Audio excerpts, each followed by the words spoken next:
channel. My name is RJ, your tarot card reader. Take what resonates and leave those not for others.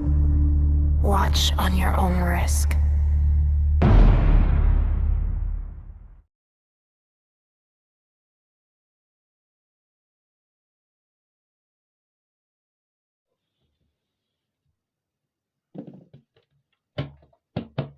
Libra, hello my dear! Welcome or welcome back sa ating YouTube channel or Facebook page. My name is RJ, your tarot card reader, and maybe pala mapanood mo rin to sa TikTok, no? Baka ma-upload na natin to sa TikTok. So welcome po sa ating YouTube channel, Facebook page, and TikTok. My name is RJ, your tarot card reader. At ang gagawin natin ngayon, my dear, is ang iyong second half of February. This is from February 16 hanggang sa katapusan, and this is a general reading. Mag-reminder po ako ulit kasi marami po yung dumidedma sa reminder natin sa intro. Okay, my dear, ang gagawin po natin ngayon ay general reading, so hindi po ito 100% na magre-resonate para sa ating lahat. So please, my dear, lower your expectation pagdating po sa mga general reading. Okay? And dun po sa mga nag-i-inquire or gusto mag-inquire about sa private reading, kasi nababasa ko po sa comment section, sa mga gusto mag-inquire or mag-avail ng private reading, ipa-flash ko po ngayon sa ating screen kung saan nyo po ako pwedeng makontak. Nandiyan po yung ating Facebook page, nandiyan din po yung ating WhatsApp. So, message na lang po. And ilalagay ko rin po yan sa description box down below ng video na ito. Ayan, thank you very much po. Maraming salamat. So, shuffle lang natin to na mabilisan.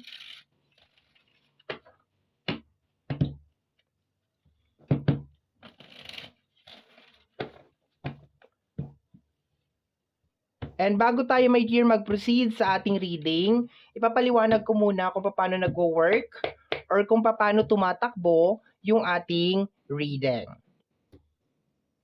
Uumpisahan natin, my dear, ang reading mo sa pagkuha ng energy ng second half of February. Yung energy ng buwan. Okay. So, second half of February, pagkatapos nun is energy mo, your energy, and then energy ng iyong heart, / emotion, and then balik na tayo, my dear, konting pasilip sa nakaraan, and then possible outcome ng second half of February, and then message galing sa ating mga spirit guide, and i-close natin, my dear, yung ating reading ng hidden message. Okay po ba yon? Para nakakasunod lang po ang lahat sa ginagawa natin at naiintindihan po kung ano yung nangyayari sa ating reading. Okay. So, start na tayo, Libra. Hanapin na natin yung energy ng second half of February para sa'yo. Libra, second half of February.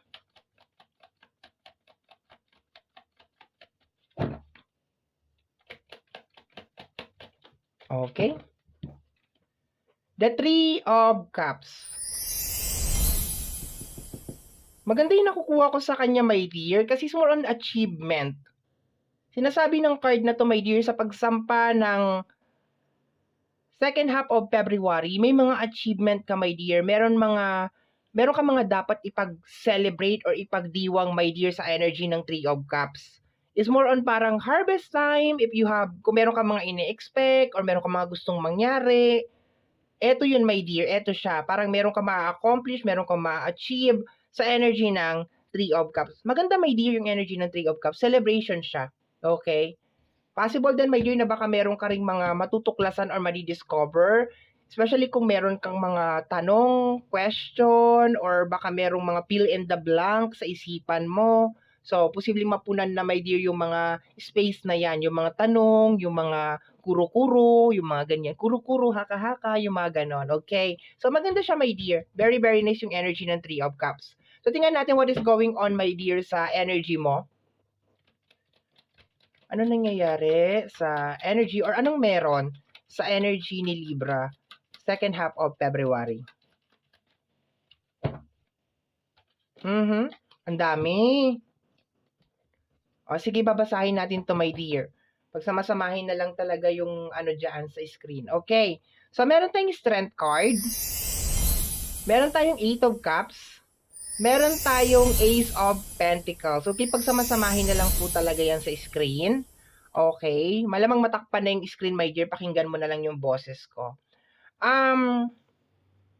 Ulit to, pag ganyan. Okay, so Strength card, 8 of Cups, Ace of Pentacles. Okay. So, finally, okay, yun na nakukuha ko dito, my dear Libra. Parang finally, nagkaroon ka na rin ng lakas ng loob para umpisahan or gumawa ng hakbang para matupad itong mga gusto mong mangyari sa buhay. Okay, yun na nakukuha ko dito, my dear, kasi meron kang energy ng Ace of Pentacles. Sa energy ng Ace of Pentacles, my dear, ang nakukuha ko is more on parang meron kang pinupush na parang magandang oportunidad over here, lalo na sa usapin ng financial. And napakagandang combination yan, my dear, dun sa previous card natin kanina na 3 of Cups. Kasi parang binaback up ka, my dear. Okay, binaback up ka nung 3 of Cups na, yes, Libra, maganda yan, umpisahan mo, maganda yung magiging result nito, maganda yung magiging outcome. Sa energy ng 8 of Cups, my dear, posibleng baka meron kang mga takot, my dear, na finally parang na-overcome mo na, my dear, parang nahaharap mo na or nakokontrol mo na, my dear. Baka merong mga nagli-limit sa'yo or merong mga, alam mo yung mga blockages, okay, sa emotion mo, na parang humahad lang sa'yo, my dear, para ma-reach mo yung maximum potential. Ibig sabihin yung iyong, makita mo ang iyong kakayanan or abilidad, my dear, or maabot kung ano man tong bagay na gusto mong maabot sa buhay. Kasi napakaliwanag lang talaga, my dear, na message over here na finally nagkaroon ka na ng lakas ng loob na umpisahan kung ano yung mga dapat mong gawin. Probably baka matagal mo na nga dapat tong inumpisahan. Ngayon ka lang talaga nagkaroon ng talagang lakas ng loob na umpisahan ito. And mag-let go sa mga emotional attachment or parang emotional baggage or emotional blockage. Yun ang pinakamaganda na word na gamitin doon. Emotional blockage, my dear. So, para ka dito nagle-let go, nagre-release, you are facing your fears. Ang ganda, Libra. Very, very nice. Okay. So, pagsasamahin lang natin siya ng ganyan kasi dapat isang card lang yon. Pero dahil tatlo yung lumabas, basahin na natin. Okay, my dear. Punta tayo sa iyong emotion. Tingnan natin ano nangyayari sa iyong emotion. What is going on sa area ng iyong emotion? The Queen of Cups. Powerful ang reading mo ngayon, Libra. Sa energy ng Queen of Cups, nagkakaroon ka, my dear, ng ability or ng kakayanan na i-convert yung itong mga emotional blockages mo or kung ano man tong mga bagay na posibleng, kasi heart yung inaatake sa'yo emotion More on emotion, my dear. Baka may mga nangyari, mamaya sisilipin natin yung past. Baka may nangyari, my dear, in the past na parang nag-cause talaga na may stuck ka. Pero sa energy kasi, my dear, ng Queen of Cups over here, nakukuha ko na parang hindi yun Ang pinakamagandang explanation sa kanya, my dear, is naiintindihan mo na ngayon kung bakit nangyari yung bagay na yon. Rather than parang magluksa ka, which is alam naman natin hindi naman talaga nakakatulong sa'yo kasi parang nga na-stuck ka for a certain period of time. Ayoko sabihin for a very long time. For a certain period of time, parang may pumigil sa'yo para gawin mo itong mga bagay na ito na possible na meron naman magandang benepisyo sa'yo, my dear, okay?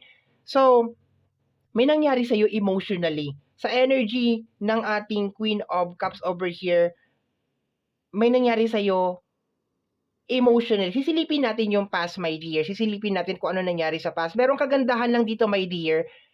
Naiintindihan mo na kung bakit nangyari yung mga bagay na yon. And imbis na parang gawin mo yon na, ayoko sabihin, my dear, na imbis na gawin mo yon na bilang balakid, kasi nangyari na nga Ininda mo na talaga siya, my dear. Like, na-marinate na siya sa'yo. Ang nangyari lang, my dear, ngayong second half of February is para kang nagising na, okay, naintindihan ko na kung bakit nangyari yung mga bagay na yun. Parang gano'n. Kasi siguro, habang nangyayari yung mga bagay na yun, my dear Libra, ang nananaig lang talaga sa'yo is yung galit, yung sakit, yung kung ano man yung nangyari, my dear, sa nakaraan. Okay. So speaking of past, eto na, my dear, silipin natin, ano nangyari in the past?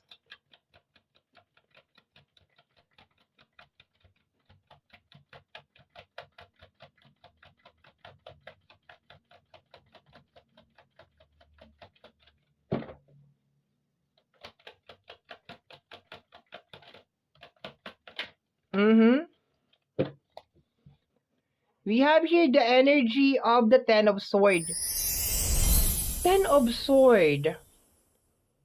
Possible na baka merong mga tao or energy, my dear, na binitray ka or trinidor ka. Yun ang nakukuha ko, my dear. And I think nag-cause to, my dear, ng matinding pain sa'yo. Kasi Ten of Swords yan, my dear.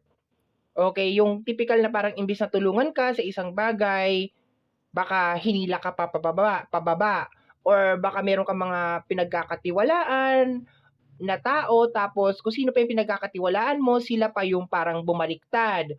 Or marami akong pwedeng sabihin dito sa card na to, pero hindi maganda kung ano yung nangyari in the past. To the point na meron kang Ten of Swords na nakasaksak dyan sa likod mo. Possible na backstabber or backstabbing na energy to, my dear, na nag-cause ng or nag-build ng trust issue sa'yo, my dear. Okay. Kaya siguro parang meron ka mga bagay na gusto mong gawin, ayaw mo na lang gawin kasi siguro naiisip mo wala naman ako mapagkakatiwalaan eh, parang ganun. Okay. Parang nag-cause yun, my dear, na nag-iba yung tingin mo sa mundo.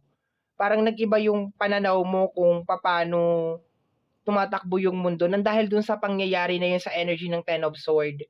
Masyadong binago nun, my dear Libra, yung kung paano mo tingnan yung mga tao, kung dati parang okay lang, talagang buo yung tiwala mo, yung gano'n, yung parang normal lang. Ngayon parang lahat na pinagdududahan mo na, okay. Pero iba naman yung energy. Lately pala, parang lahat parang pinagdududahan mo na or wala ka ng tiwala, napakalaki na ng trust issue mo. This time, my dear, mabe-break na yon, parang matatanggal na yon, and maiintindihan mo na kung bakit nangyari yung bagay na yon. Ang ganda ng energy, my dear, I love it. And kung ano itong uumpisahan mo ngayong second half of February, sinasabi, my dear, ng ating gabay over here or sinasabi ng energy ng second half of February na sure success to, my dear. Okay, meron magandang magiging outcome or result to. Speaking of outcome, 'di ba? Possible outcome ng reading natin for today. Although sinabi naman na may dear ng Three of Cups, pero sige. Tingnan natin. Possible outcome, Libra.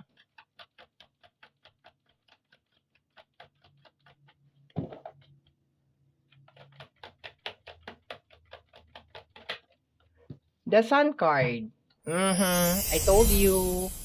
Babangon ka, my dear. Babangon ka lang ha, walang dudurugin kita. Babangon lang, my dear. Mag-uumpisa ka ulit, yung mga pangarap mo, uumpisahan mo ulit. If na broken-hearted ka or may nangyari sa'yo sa usapin ng relationship or sa area ng connection like family, friends, and relationship, I think this is the time, my dear, na magpapatawad ka. Like, papatawarin mo yung kung sino man yon. Pero hindi siya, my dear, yung pagpapatawad na parang balik ka ulit sa buhay ko. I think ginagawa mo to dahil gusto mong tulungan yung sarili mo. Gusto mong tulungan yung sarili mo na bumangon ulit. Naiintindihan mo na, my dear Libra, na hindi pa katapusan ng mundo. Meron pang naghihintay sa'yo out there. And kung makikita mo, my dear, sa energy ng Sun card, napaka-positibo nito. Kasi para kang nagbabagong buhay dito. Para kang nag-i-start ng panibagong chapter sa buhay mo. Parang meron kang binubuksan na panibagong new version ni Libra, 'di ba? Parang nakatagong Libra na matagal nang natakpan ng mga trust issue at kung ano-ano pa. Okay? So maganda, my dear, ang ganda ng card mo. Tingnan natin kung anong message sa'yo ng ating mga spirit guide or ng ating buong may kapal. Okay, tingnan natin, my dear. Anong gusto sabihin sa'yo ng ating buong may kapal? We have here the energy of the Death card. Okay, actually parang sinusuportahan ka, my dear, ng ating buong may kapal dito sa journey mo na 'to, okay? Siya din ang nagbibigay sa'yo, my dear, ng mga panibagong opportunity. So, mararamdaman mo talaga napaka-smooth sailing talaga nung flow talaga ng second half of February because of yung willingness mo, my dear, na mag-let go dun sa mga blockages and at the same time yung support, my dear, ng ating buong may kapal sa'yo na it's about time na mag-let go ka na sa kung ano man yang energy na yan and mag-start ka ng panibagong journey, okay? Ang ganda ng energy, my dear.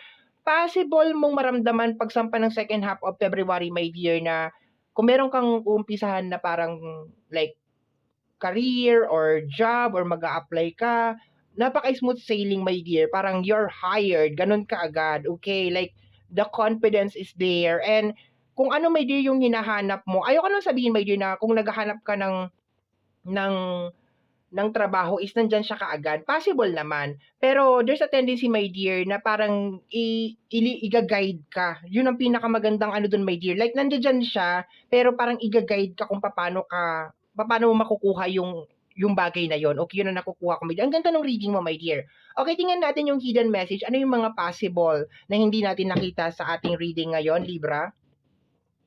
We have here the energy of the lovers. Okay. Merong mga pag-uusap na mangyayari ngayong second half of February, my dear. I think this is more on closure, okay? Lalo na sa usapin ng relationship, may mga closure na mangyayari, okay? And more on closure ang nakukuha ko talaga, my dear, sa relationship, yung alam mo yung mga issue, my dear, na parang wala pang closure, magkakaroon siya ng closure and makakatulong yan sa iyo, my dear. Dahil 'di ba, mag-i-start ka nga ng panibagong journey. Yung mga tao, my dear, na posibleng iniiwasan mo at ayaw mong makausap, possible na makausap mo sila, my dear, ngayong second half of February for closure. Like for closure siya, my dear, para ma-close na lang yung issue. Like biglang mag-aksidente, magtatagpo kayo, magkikita kayo sa kung saan, or basta biglang may something na parang hihila sa inyong dalawa para mag-usap kayong dalawa at para ma-close na yung mga bagay-bagay. Maganda naman to, my dear Libra, kasi makakatulong to sa iyo, my dear, para maka-move on ka at saka maka-recover ka sa kung ano man yung nangyari sa iyo dito sa energy ng Ten of Swords. Okay? So, my dear Libra, yan ang nakita natin para sa yung second half of February. I hope and pray, my dear, na makatulong sa iyo tong ginawa nating reading. And always remember, my dear, na ang mga cards natin ay gabay lamang. Tayo pa rin po ang gumagawa ng ating kapalaran. Maraming salamat po.